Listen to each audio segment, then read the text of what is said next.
Autolite and its 96,000 dealers present Suspense. Tonight, Autolite brings you A Ring for Marya, a suspense play starring Mr. Cornell Wilde. Oh, John, it's a beautiful ring. So you like it. A nice diamond, huh? John, I can't tell you how much. Oh, Marya, I would have done more for you and long ago, but for my business troubles, like a stone around my neck hangs that. I know, John. The store. Yes, the store. That's why it's necessary to do this thing tonight, for both our sakes. Oh, John, it was crazy of me, I know, but I was worried the way things were between us that perhaps you didn't love me anymore. But no, After tonight, Marya, there will be other moments like this, many of them.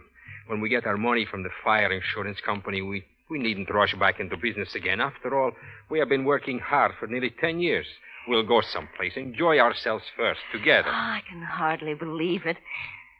Only I wish that tonight was over with. When I think of what we must do. Oh, there's nothing to worry about, Marya. In the morning, you will be at your aunt's home in Minneapolis, and I will be here to handle everything myself. Don't you see? You'll be safe. And if I wasn't sure of everything, would I be willing to stay alone and face all the questioning? Oh, John, you're willing to do this For both of us, Marya. For our future. Now I can tell you how much this ring means to me. As long as I live, I will never take it off. Now I will go finish packing my bag.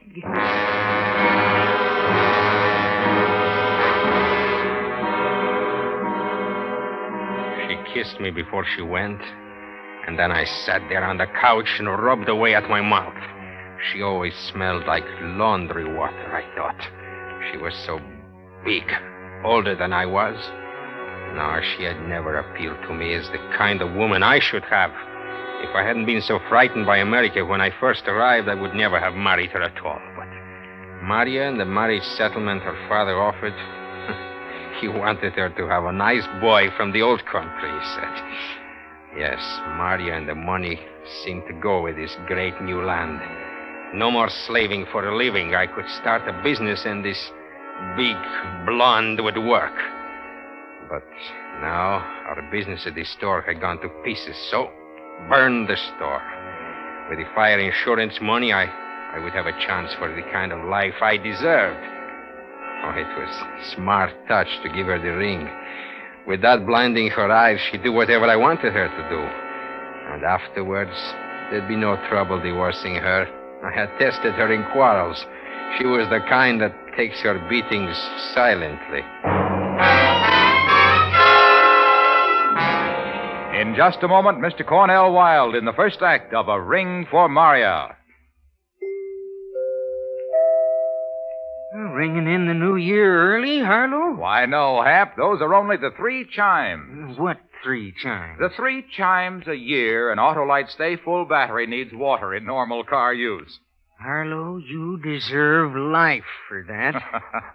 And I'll take it if it's the longer life of an Autolite Stay Full, because the Stay Full gives 70% longer life, as proven by tests conducted according to SAE minimum life cycle standards. You're positive, Harlow? Positive is the word, Hap. Every positive plate in the Autolite Stay Full battery is protected with fiberglass retaining mats to reduce flaking and shedding and keep the power-producing material in place. You've sure got your battery problem solved for 1951, Harlow. Right, Hap. And friends, for the new year, see your neighborhood Autolite battery dealer and have him install an Autolite Stay Full battery. A battery that needs water only 3 times a year in normal car use. And remember, you're always right with Autolite. And now, with A Ring for Marya and the performance of Mr. Cornell Wilde, Autolite hopes once again to keep you in suspense.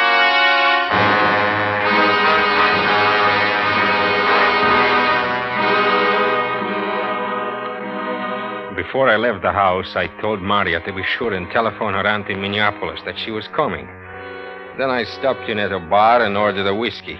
When the bartender wasn't looking, I spilled this whiskey all over my shirt front. Next, I telephoned my friend, Frank Laszlo, and told him to stop in at my house at 11:15 on his way home from his restaurant. He would be my alibi. I was getting ready for the part of the plan I hadn't told Marya about yet. And I wasn't going to tell her. That part she was supposed to guess.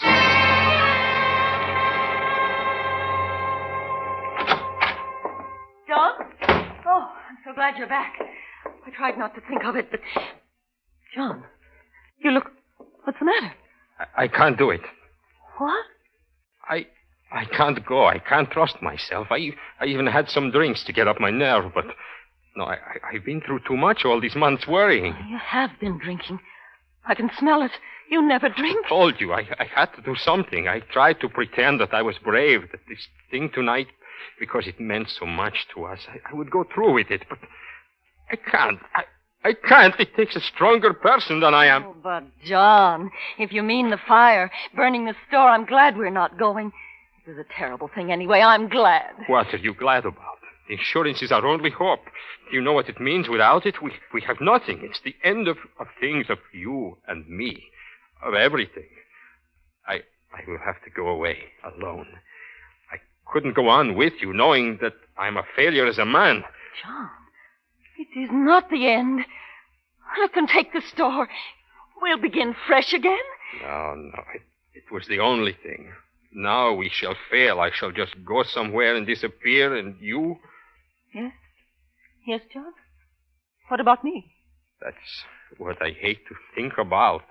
That I must leave you. If only this thing tonight could be done. It's so simple. It's all arranged. We would have had happiness. John, let me do it. You were willing to stay behind and face everyone while I was safe at my aunt's. Why shouldn't I be willing to do as much now that this strain has proven too much for you? You stay here, John. I will go to the store. I will do it myself and then get on the train. It will be as we planned, only... Just don't talk like that anymore about leaving me. No. I was just talking.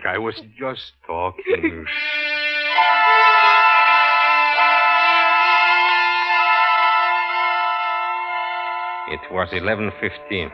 Marya had been gone 20 minutes when I heard Frank's ring at the door. Good. I would keep him a half hour, and by then the fire should have been discovered, and someone would call me. Hello, Frank. Come in. Good evening, John. It's so nice of you to let me come so late. Does the letter mention my mother? How is she getting along? Yes, and your brother and his wife all are well. Come, sit down here. I have poured a glass of wine for each of us. Thank you. Where is Marya? Asleep? No, she went out to visit friends. At least that's what she said. You think I should suspect her, perhaps? Oh, no, John. Everyone knows how Marya feels about you. Yes, of course. Now about her. A good girl, Marya. But here, you want the letter. Here. Here it is, Frank. Go ahead, read it. I'll pour some wine.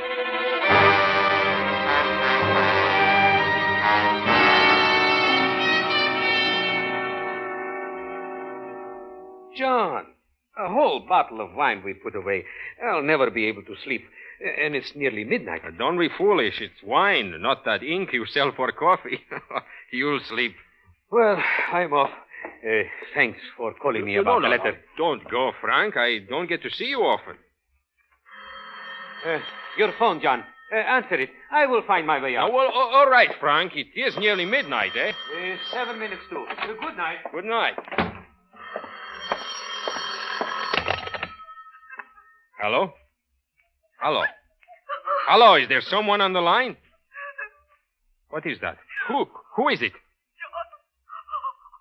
John. What did you call for? Oh, John, I'm burned. What happened? I fell afterwards in the dark, in the fire. I don't understand. If you were burned. I beat at them. I beat at the flames on my dress and put them out. I got up the stairs and ran from the store. Did you remember to lock the door?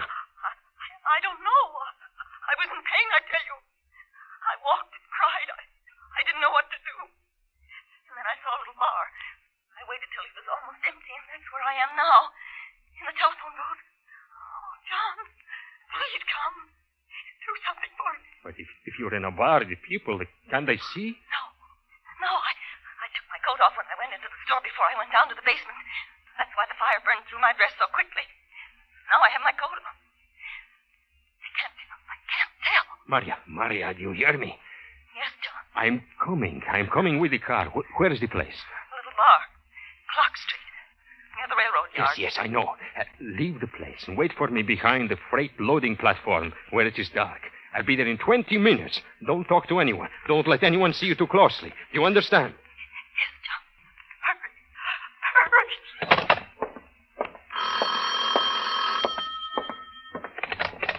Yes? Is this the home of John Markov? Yes. Are you John Markov? Yes.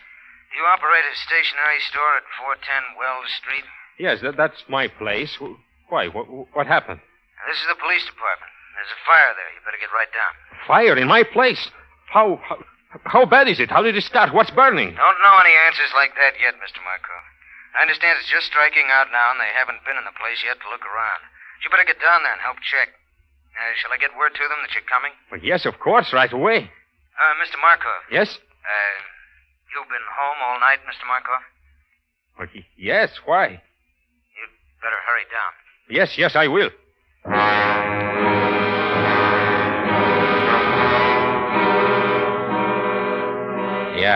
Yes. But which would I go to first? To Marya, who sounded in such pain she might tell everything to the first person who found her? Or to the store, where the fire people and perhaps the police were waiting to talk to me? I wanted to go to the store, but I didn't dare. I didn't dare to leave Marya alone. It was nearly a half hour after midnight when I drove up to the alley where I told her to wait. Marya, here. Hurry. I can't, John. Get in, come on. John. A doctor. Right away, John. Marya, how badly are you burned? Are you sure it's... John, it's bad. Marya, listen to me. The police have called me about the store, and they are waiting for me there. Do you understand? The police are waiting? But you will take me to a doctor first. You will. How can I, Marya? I told them I would be right down. I'd lost time driving to pick you up first. It will look suspicious. Very suspicious if I'm delayed. But I must. What'll I do? Marya, I must leave you someplace in the car and go the rest of the way in a cab. I will get through with them as quickly as possible. And then I will be back for you. I can't wait any longer. You have to, Marya. Don't you understand what it means? You must.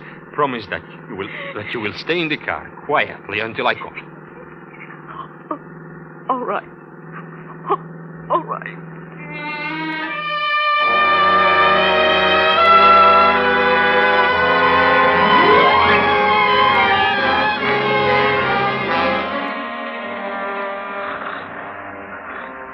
So, you wouldn't know anything at all about how the fire got started, eh? No, I would not, sir. And, you were home with this friend from 11:20 until nearly midnight? Yes, that's right. I was home with my friend Frank Laszlo. He owns that restaurant right on the corner there. He always closes up by 11, and tonight he stopped in to read a letter I received from friends of ours in the old country. All right. We'll talk to Mr. Laszlo. In the meantime, Mr. Markov, you better drop in at the fire marshal's office in the morning at 10 o'clock. You mean that I... No, I don't mean anything. Certainly. Anything I can do to help, I'll be there, of course. Of course.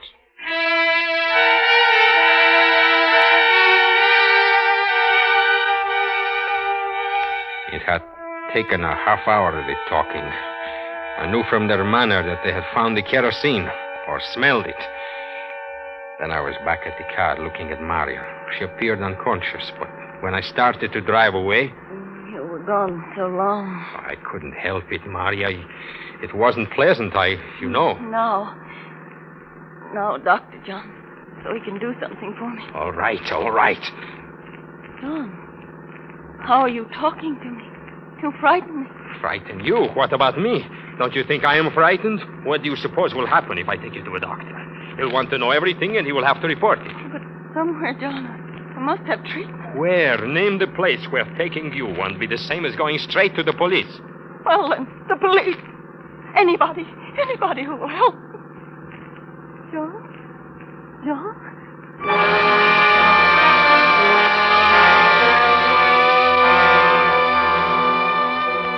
I couldn't answer her. I was trapped now, I thought.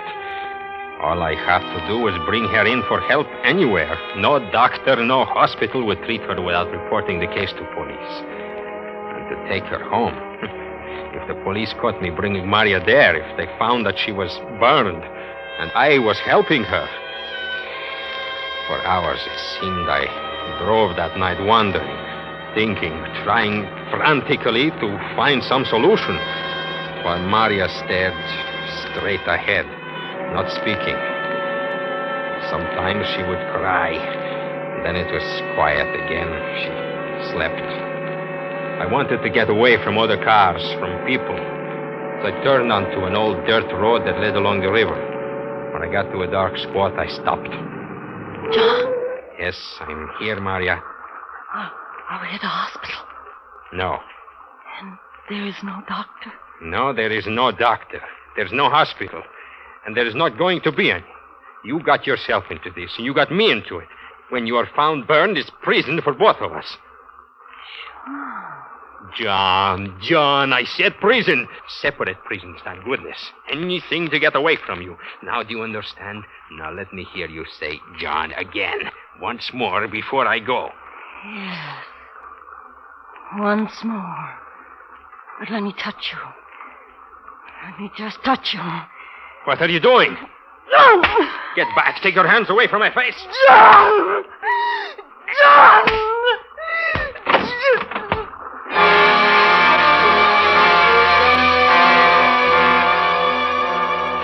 Somehow, I got out of the car and away from her. It must have been with her last strength that she attacked me, because she fell back.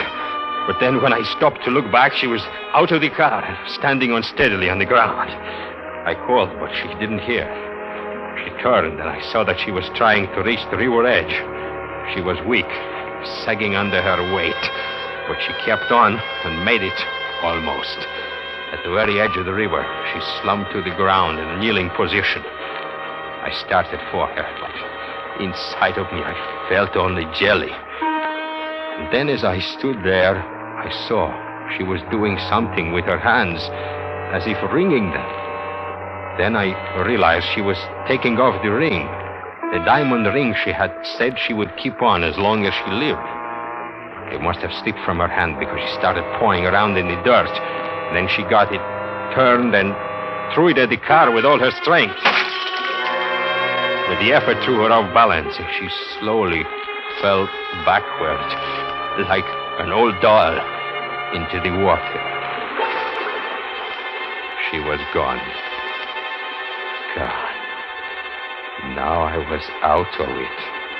They wouldn't be able to touch me. Free.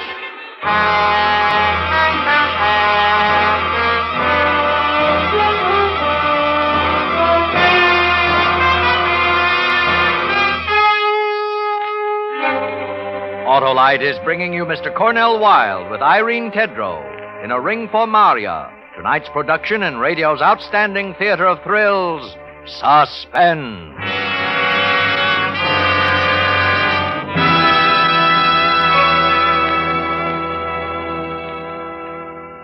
Say, Harlow, what are your plans for the start of a new year? Same as usual, Hap. I always get the start of the year with an Autolite Stay Full battery. The battery that needs water only 3 times a year in normal car use. But aren't you going to welcome the year in? Why, sure, Hap. Year in and year out, there's nothing more welcome than the dependable starting power and extra convenience of the Autolite Stay Full battery. You'll be the life of the party, Harlow. Hap, my good man, you can't beat the Autolite Stay Full for longer life.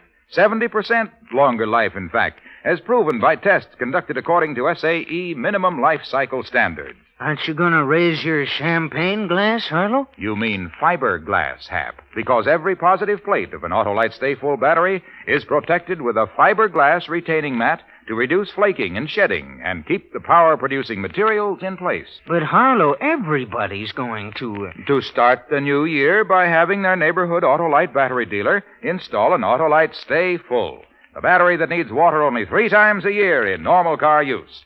And remember, you're always right with Autolite. And now Autolite brings back to our Hollywood soundstage Mr. Cornell Wilde in Elliot Lewis's production of A Ring for Marya, a tale well calculated to keep you in suspense.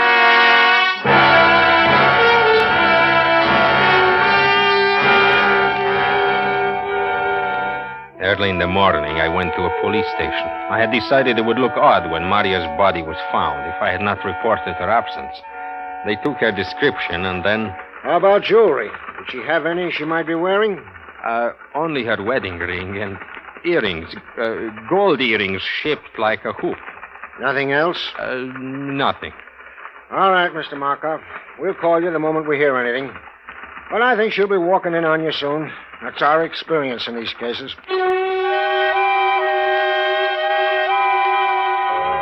I breathed easier when I left the station. I had almost told him of the diamond ring. I didn't want to because I had failed to find it when I made a hurried search before leaving the river's edge. But I knew the spot, and when things quieted down, I planned to go there in daylight and search again. It was worth too much to let go. Just now, the only thing ahead of me was the visit to the fire marshal's office at 10 o'clock. But I wasn't worried about that. Let them ask their questions. I had an alibi. I was home when the fire started. And the only person who could implicate me in any way was dead. Yes, I had to admit things had turned out not bad. Not bad.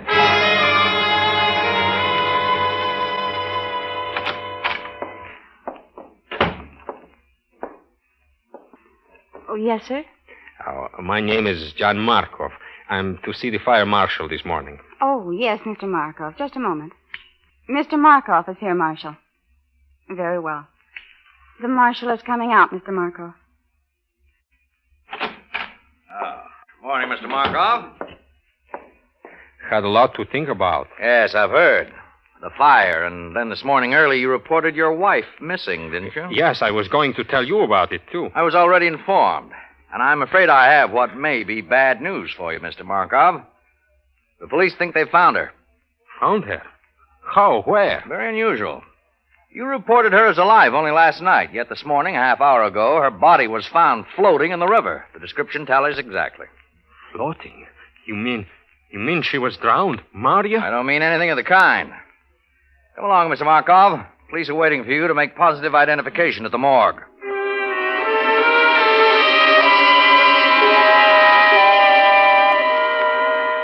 I didn't like the way the marshal talked or acted with me. It made me feel as if something had gone wrong. But I told myself to stop worrying. They could know nothing, especially if Marya was dead. But what did he mean talking as if she wasn't drowned? I was still thinking about this when we got to the undertaker's. Two men were standing outside.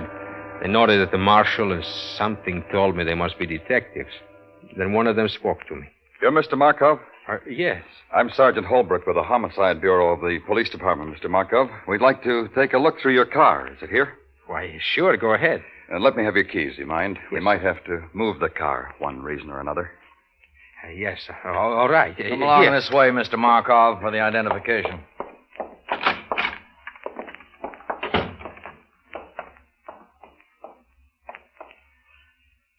Well, Mr. Markov? It's her. It's Marya. But how? What happened? What happened was a tragedy, Mr. Markov. But you see those marks on her body? Yes. Those marks are burns. And there was a fire in your store last night. But I don't understand. You think Marya? Marshal, can I talk to you for a moment? Oh, yes, Sergeant. Look over here.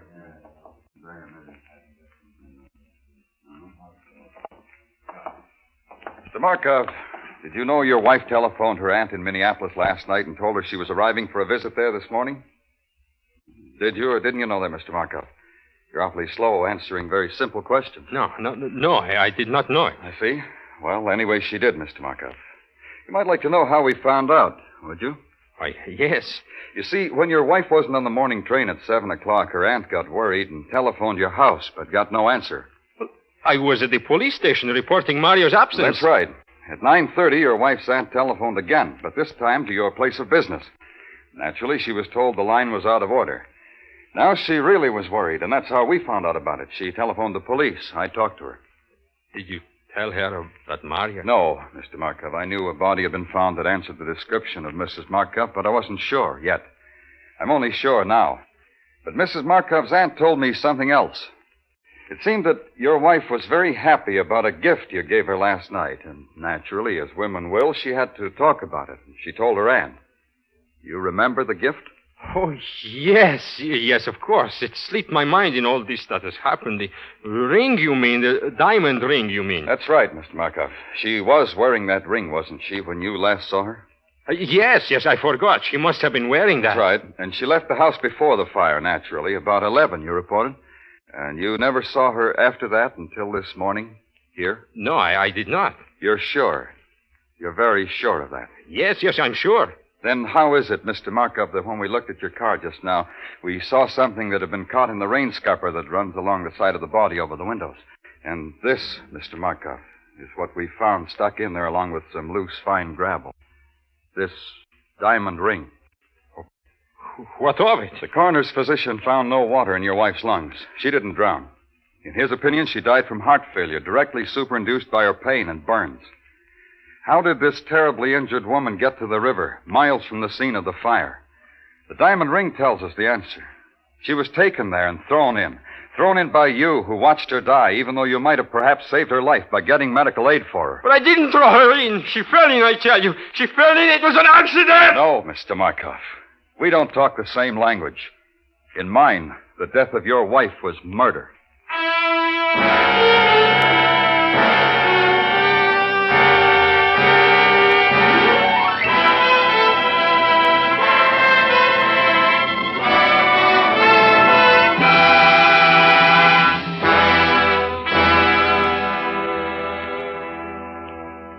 Suspense, presented by Autolite. Tonight's star, Mr. Cornell Wilde.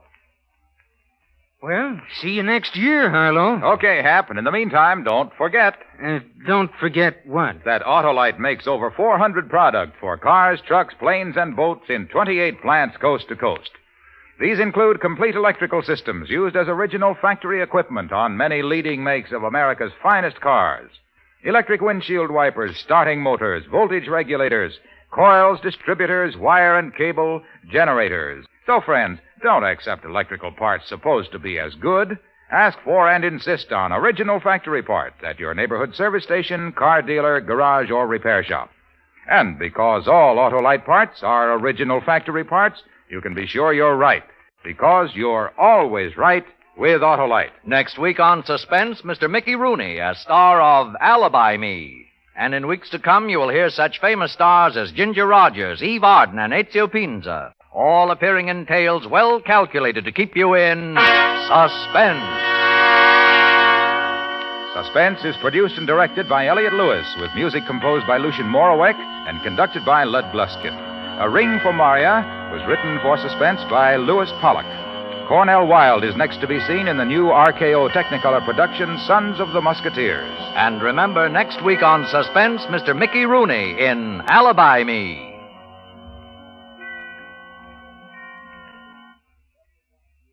This is Harlow Wilcox again to wish each and every one of you, on behalf of Suspense and 96,000 Autolite dealers from coast to coast, a happy and prosperous new year. This is CBS, the Columbia Broadcasting System.